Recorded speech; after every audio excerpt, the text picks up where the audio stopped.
ভাৰতৰ আটাইতকৈ ডাঙৰ পেট্ৰল পাম্পটো আৰু পেট্ৰলৰ দামো আমাৰ ইয়াৰ তুলনাত কম হয়। নমস্কাৰ, পুনৰ এটি নতুন ভিডিঅ'লৈ স্বাগতম জনাইছোঁ বন্ধুসকল। আৰু এই পেট্ৰল পাম্পটো আছে অসম আৰু মেঘালয় বৰ্ডাৰত যোৰাবাটত। আৰু আপুনি যদি নগাঁৱৰ ফালৰ পৰা গুৱাহাটী অভিমুখে গৈ থাকে তেতিয়াহ'লে এই পেট্ৰল পাম্পটো পাব বাওঁহাতে। আৰু এই পেট্ৰল পাম্পটোত আছে 76টা নজেল, মানে সৰ্বমুঠ 76খন অৰ্থাৎ 76খন গাড়ীয়ে একে সময়তে তেল ভৰাবৰ পৰা যিটো সুবিধা, সেই সুবিধাটো একমাত্ৰ এই পেট্ৰল পাম্পটোত আছে।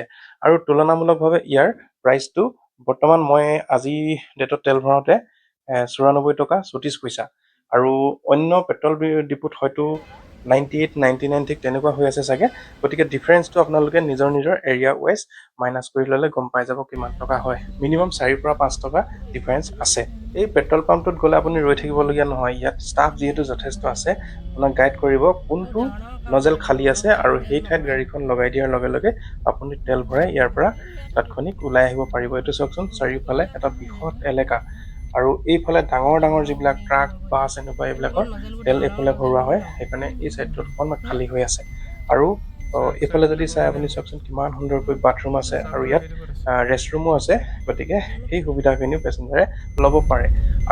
আৰু এটা চাইডে ইয়াত যিটো কাৰ ৱাশ্বিং এটা সুবিধা আছে, আৰু সেইটো বাৰু আমি নগ'লো সেই ঠাইলৈ। সেই সুবিধাটো আছে বুলি তেওঁলোকৰ ষ্টাফৰ পৰা আমি গম পালোঁ।